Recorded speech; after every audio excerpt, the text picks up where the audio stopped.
Hello friends, Aspergillus यूरोसियम की life cycle का study करेंगे हम आज।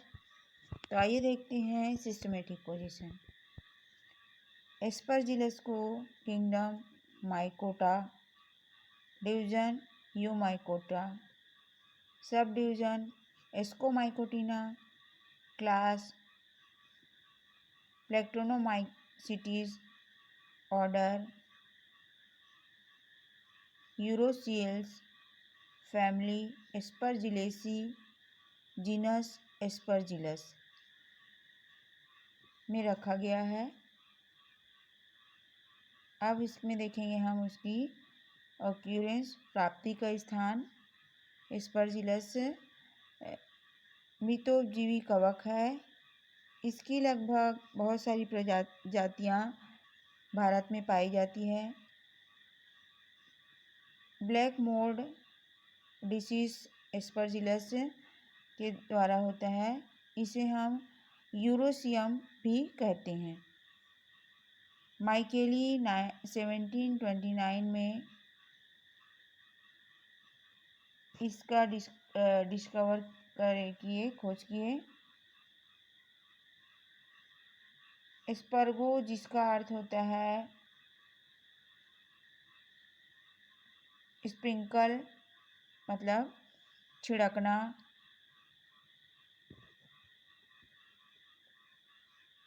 लैटिन शब्द से बना है, इसलिए इसे एस्परजिलस नाम दिया गया। यूरोसियम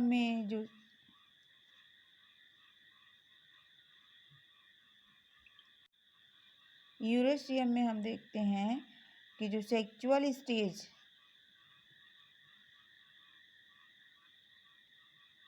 के लिए प्रयोग किया गया था इस शब्द का, एस्परजिलस ग्लासक, एस्परजिलस नाइजर, ऐसी बहुत सारी नाम हैं। इसमें विभिन्न प्रकार के कार्बनिक पदार्थ जैसे कि फल, पनीर, जेली, मुरब्बे, लकड़ी, चमड़े, तंबाकू, रोटी, चावल आदि में मिलते हैं।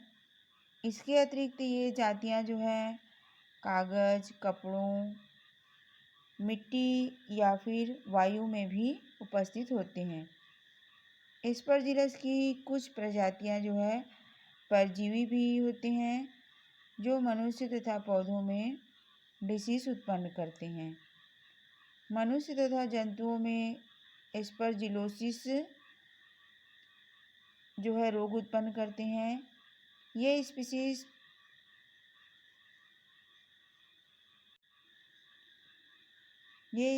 जो है मनुष्य के कान में ऑटोमाइकोसिस डिसीज उत्पन्न करते हैं।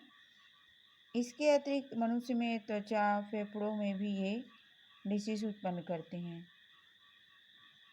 एस्परजिलस नाइजर द्वारा अनार, खजूर, अंजीर में रॉट डिसीज उत्पन्न होता है।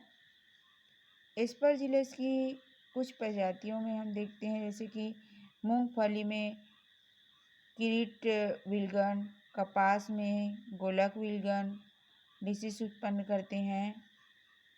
एस्परजिलस फ्लेवस मूंगफली तथा कुछ सूखे खाद्य पदार्थों में जो है विषैला पदार्थ एफ्लाटॉक्सिन को स्रावित करते हैं, जो कैंसर उत्पन्न करते हैं।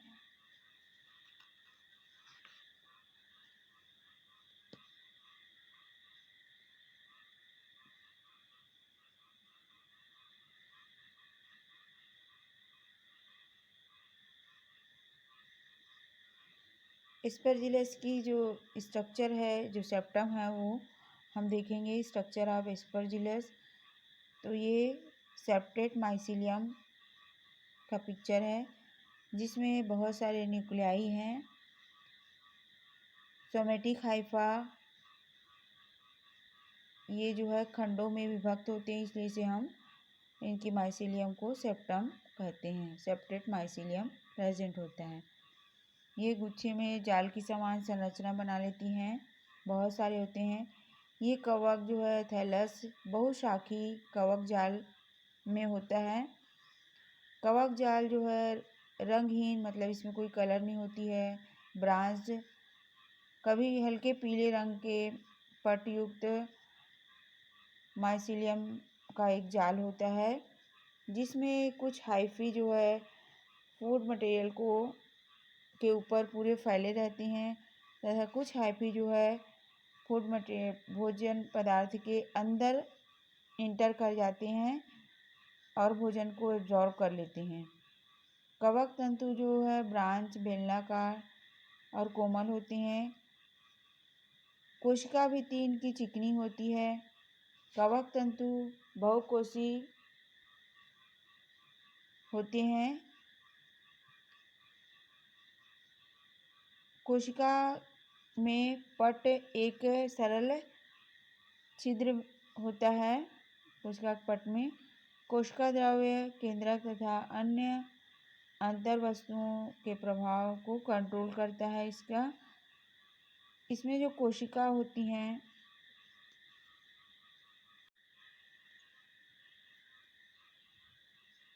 इसकी कोशिका में जो न्यूक्लियस होता है एक ही प्रकार के होते हैं, परंतु कभी कभी इनमें भिन्न प्रकार के भी कवक तंतुओं में न्यूक्लियस जो है हेट्रोकैरियोटिक, इस प्रकार के न्यूक्लियस को हम हेट्रोकैरियोटिक कहते हैं।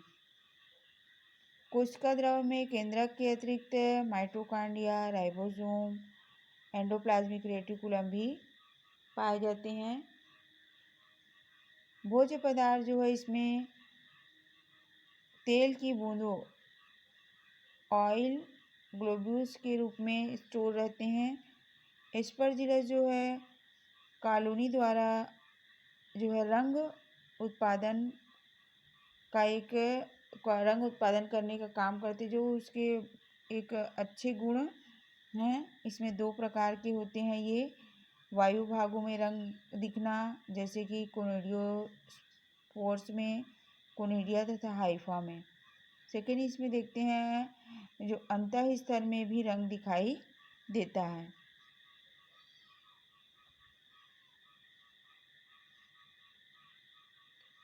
अब हम इसमें न्यूट्रिशन को देखेंगे, पोषण को। तो इनमें जो कवक के हाइफा भोजन पदार्थ में एंटर कर एंजाइम को स्रावित करती हैं और ये एंजाइम जो है अघुलनशील कार्बनिक पदार्थ को घुलनशील बना देती हैं। ये घुलनशील पदार्थ जो है हाइफा द्वारा अवशोषित करके माइसीलियम तक पहुंच जाता है। स्टीनबर्ग 1910 ने एस्परजिलस नाइजर में अकार्बनिक पोषण का न्यूट्रिशन का स्टडी किया। उन्होंने बताया कि पोषण में जिंक, मैग्नीशियम, कॉपर, मॉलिब्डेनम तथा गैलियम की सूक्ष्म मात्रा की आवश्यकता होती है। अब हम इसमें रिप्रोडक्शन को देखेंगे। तो रिप्रोडक्शन में पिक्चर दिखाया है पहले। इसमें 3 विधियों के द्वारा प्रजनन या जनन की क्रिया होती है। फर्स्ट इसमें देखेंगे वेजिटेटिव रिप्रोडक्शन, जिसको वर्धी जनन कहते हैं। सेकंड आएगा इसमें एसेक्सुअल रिप्रोडक्शन, जिसे अलैंगिक जनन कहते हैं। थर्ड इसमें देखेंगे हम लैंगिक जनन, सेक्सुअल रिप्रोडक्शन।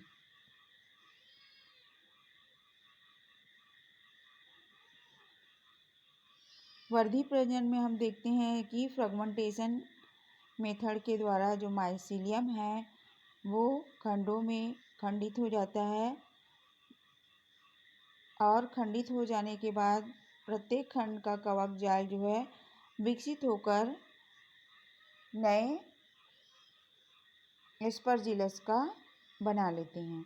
इस प्रकार इसमें किसी प्रकार का कोई रिप्रोडक्टिव पार्ट अलग से नहीं होता है। वही माइसीलियम जो है खंडों में विभक्त होकर नए एस्परजिलस को बना लेता है। इस प्रकार की प्रक्रिया को हम बोलते हैं वेजिटेटिव रिप्रोडक्शन।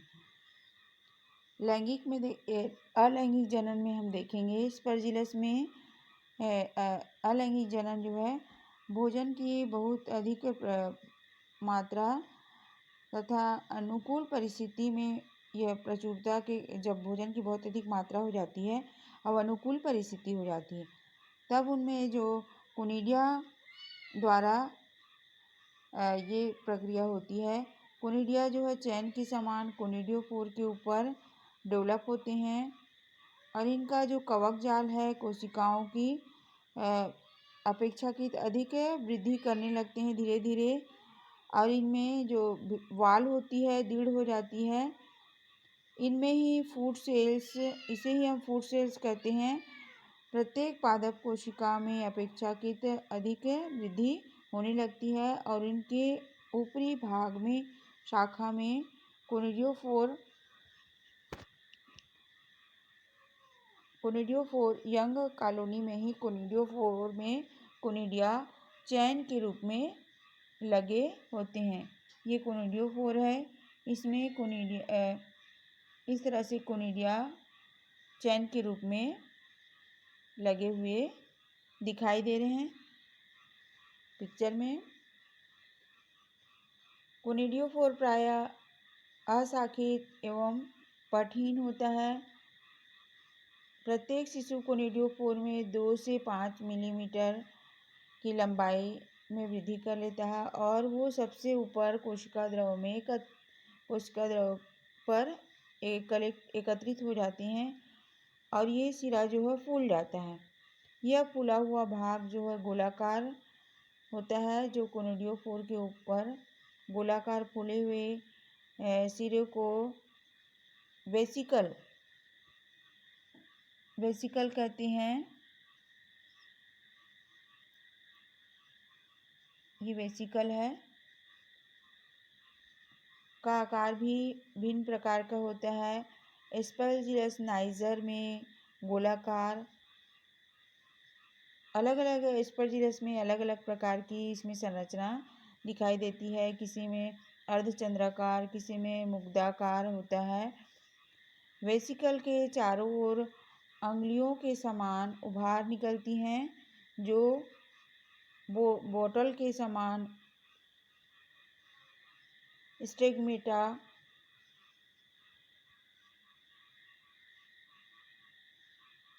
ये है हमारा स्टिग्मेटा का निर्माण करती है। वेसिकल की जो वाल पर अनेक पतली वाल वाले स्थान बन जाते हैं। पतली भित्ति वाले वालों में जीवद्रव को पुश कर दिया जाता है, जिसके फलस्वरूप वो जो पेग लाइक मतलब खूंटी जैसे उभार उत्पन्न दिखाई देता है इसमें, जिसको हम फियरलाइट्स कहते हैं।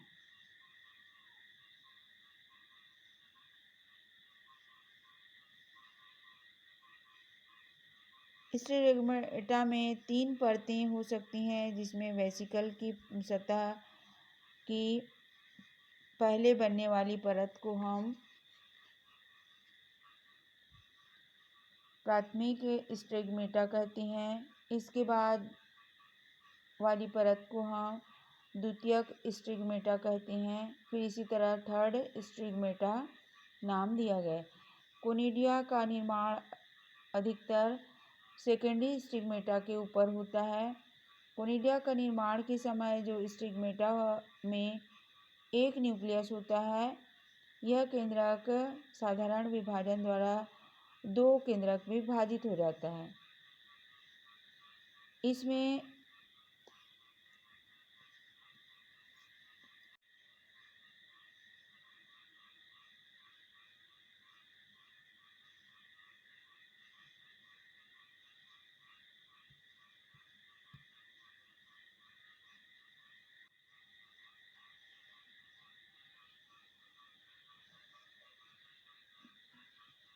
जो एक केंद्रक जो स्टिग्मेटा का जो आगे का भाग अग्रभाग पर चला जाता है और यह आगे का भाग वृद्धि करके फर्स्ट कोनिडियम का निर्माण कर लेता है। फिर प्रथम कोनिडियम के मैच्योर हो जाने पर पियालाइट्स के आगे भाग पर एक सेप्टम बन जाता है और इस प्रकार स्टिग्मेटा के ऊपर बहुत सारे कोनिडिया बेसिपिटल क्रम में एक चैन के समान सबसे बड़ा तथा पुराना कोनिडिया ऊपर की ओर, नया एवं छोटा कोनिडिया श्रृंखला के आधार की ओर होता है।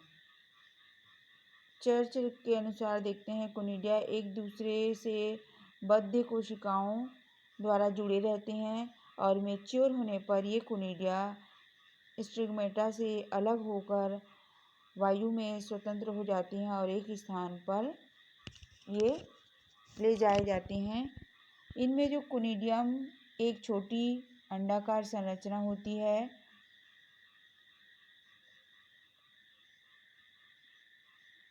एलेक्सोफोलस के अनुसार हर एक कोनिडिया यूनिन्यूक्लिएट होते हैं। अधिकांश स्पीशीज में बहुत सारे स्पीशीज में जो कोनिडिया में बहुत सारे केंद्रक पाए जाते हैं। कोनिडिया में 12 न्यूक्लियाई में 4 केंद्रक भी पाए जाते हैं, जैसे कि एस्परजिलस हर्बेरियोरम में 4 न्यूक्लियाई पाए जाते हैं। एस्परजिलस नाइजर के प्रत्येक कोनिडिया में 2 न्यूक्लियस पाए जाते हैं। इस प्रकार अलग अलग जाति में अलग अलग प्रकार की संख्या इसकी उपस्थिति होती है। कोनिडिया का रंग काला,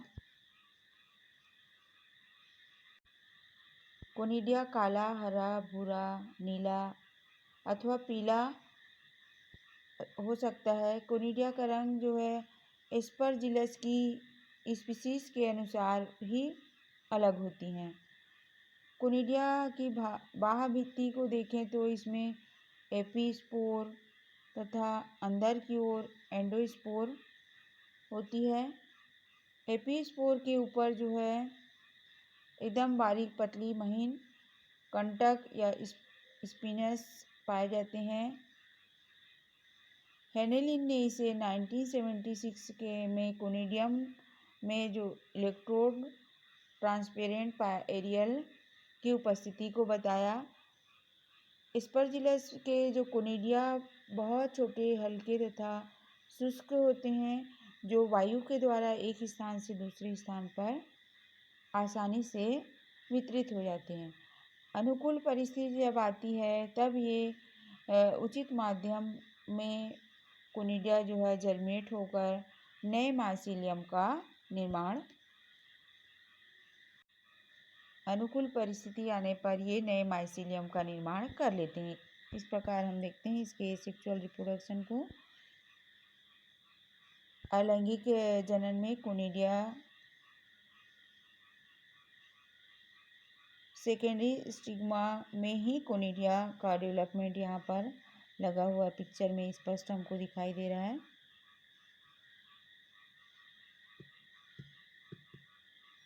ये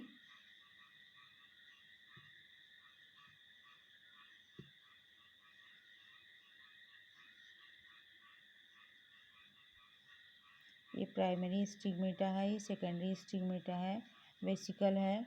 कोनिडियोफोर पर कोनिडिया लगे हुए हैं। अब इसके बाद हम देखेंगे इसमें लैंगिक जनन को।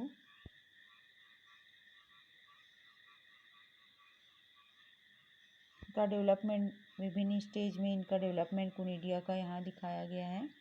एस्परजिलस नाइगर में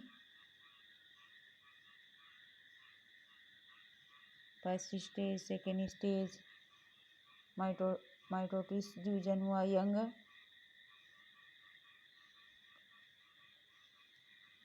कोनिडियम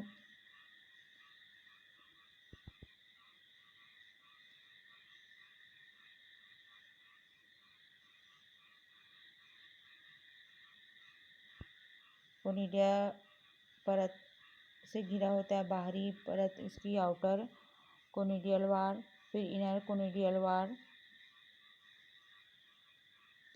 इसमें 3 स्पोर चैन, इस प्रकार की इसकी संरचना को हम देखते हैं।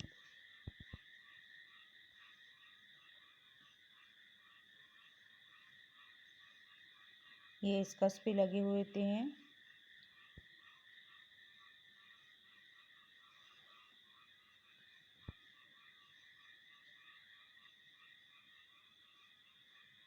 इसके बाद हम देखेंगे इसके लैंगिक जनन को। लैंगिक जनन में हम देखते हैं कि जो स्पर्जिलस की अधिकतर स्पीशीज में जो लाइफ साइकिल में पूर्ण स्टेज नहीं हो पाता है,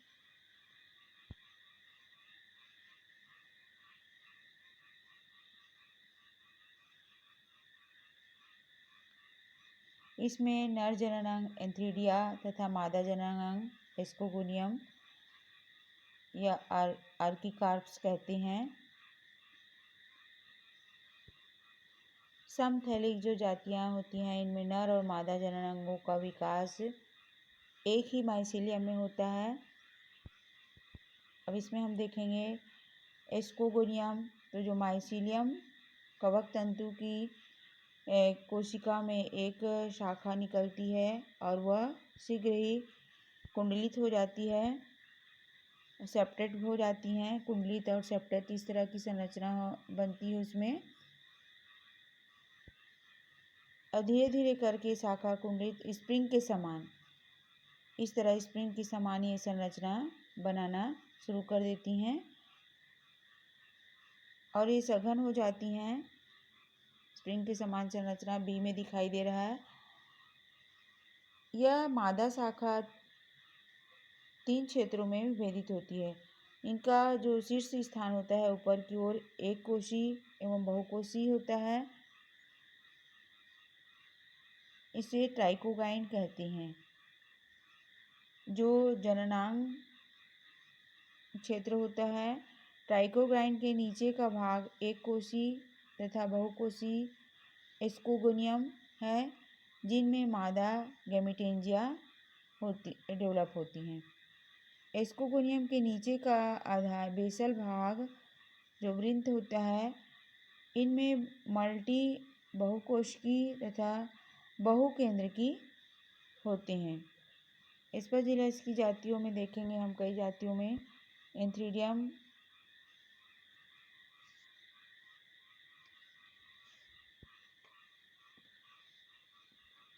अब इसमें हम देखेंगे इसके एंथ्रीडियम को। तो जो नर शाखा होती है एस्कोगोनियम के पास ही विकसित होता है और शीर्ष में 2 भागों में बढ़ जाता है। इसका ऊपरी हिस्सा, निचला भाग वृंत बनाता है। ऊपरी भाग एक कोशिकी एंथ्रीडियम का निर्माण करता है। एंथ्रीडियम फूल जाता है और उसमें बहुत सारे केंद्रक पाए जाते हैं। विंत भी बहुकेंद्रीय हो जाता है। फिर देखते हैं कि इसमें जो जननांगों का निर्माण के बाद जो एस्कोगोनियम तथा एंथ्रीडियम एक दूसरे से लिपट जाते हैं। स्पोर है, यहाँ स्पोर है।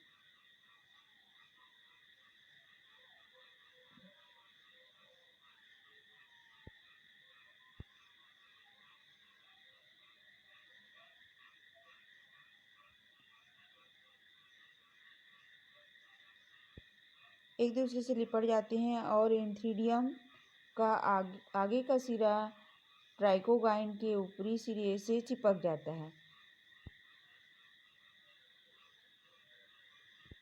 फिर देखते हैं कि इन दोनों के संपर्क के साथ साथ जो वॉल होती है वो डिसॉल्व हो जाती है, जिसके फलस्वरूप जो एंथ्रीडिया के न्यूक्लियस जो होते हैं ट्राइकोगाइन से होते हुए एस्कोगोनियम तक पहुंच जाते हैं।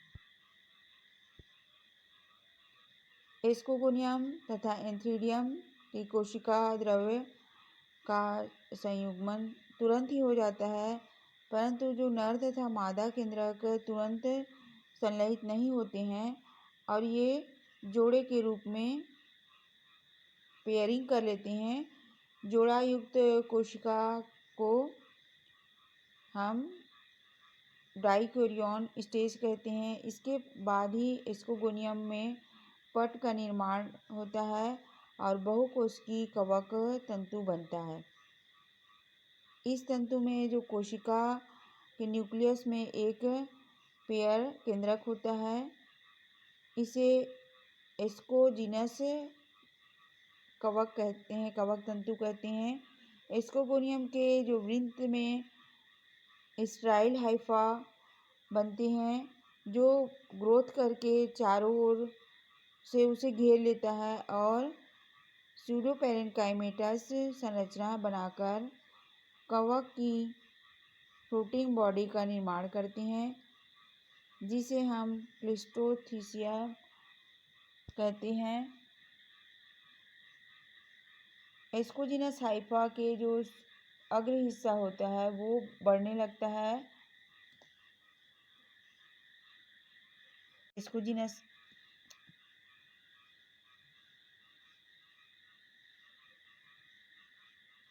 एस्कोजिनस हाइफा है, इसका आगे का हिस्सा धीरे धीरे करके बढ़ने लगता है, शीर्ष वाला भाग, और ये क्रोजियर बना लेती है।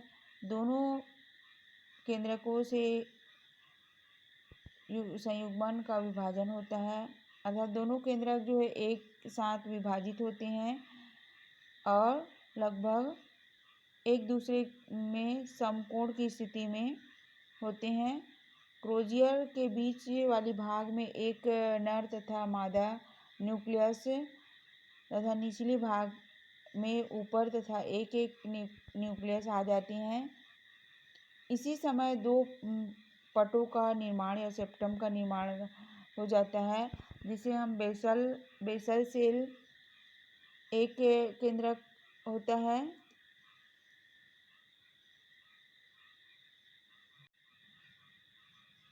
इसके बेसल सेल में एक केंद्रक होता है।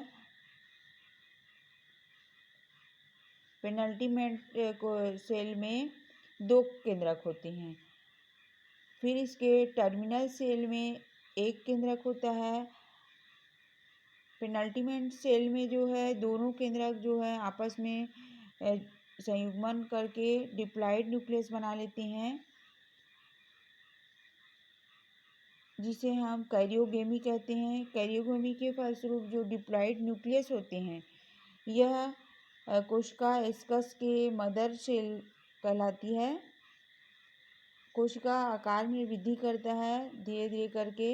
इनमें जो डिप्लॉइड न्यूक्लियस होता है उनमें मियोसिस डिवीजन होता है और ये 4 हैप्लॉइड न्यूक्लियस बना लेते हैं।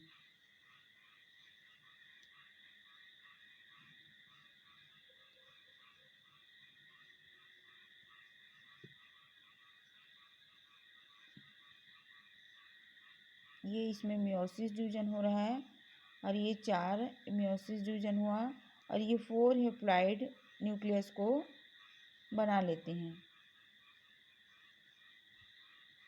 और ये चारों ओर केंद्रक जो है साधारण विभाजन फिर करते हैं और 8 केंद्रक बना लेते हैं और प्रत्येक जो है हैप्लॉइड होते हैं। और ये केंद्रक जो कोशिका द्रव से घिरकर एक एस्कोस्पोर बना लेते हैं। इस प्रकार 8 एस्कोस्पोर एक एस्कस के अंदर बन जाते हैं। एस्कोजिनस हाइफा के से निर्मित जो एसाई होते हैं वो चारों उसमें जो है बिखर जाते हैं। क्लिस्टोथिसियम की वाल जो है डिजॉल्व हो जाती है और इसको स्पोर बाहर निकलकर इसको स्पोर जो है बाइकन्वेक्स हो जाता है तथा जो भित्ति होती है 2 लेयर, इसकी जो 2 लेयर वाल होती है अनुकूल परिस्थिति में इसको स्पोर जो है जर्मिनेट होकर नए माइसिलियम का निर्माण कर लेते हैं।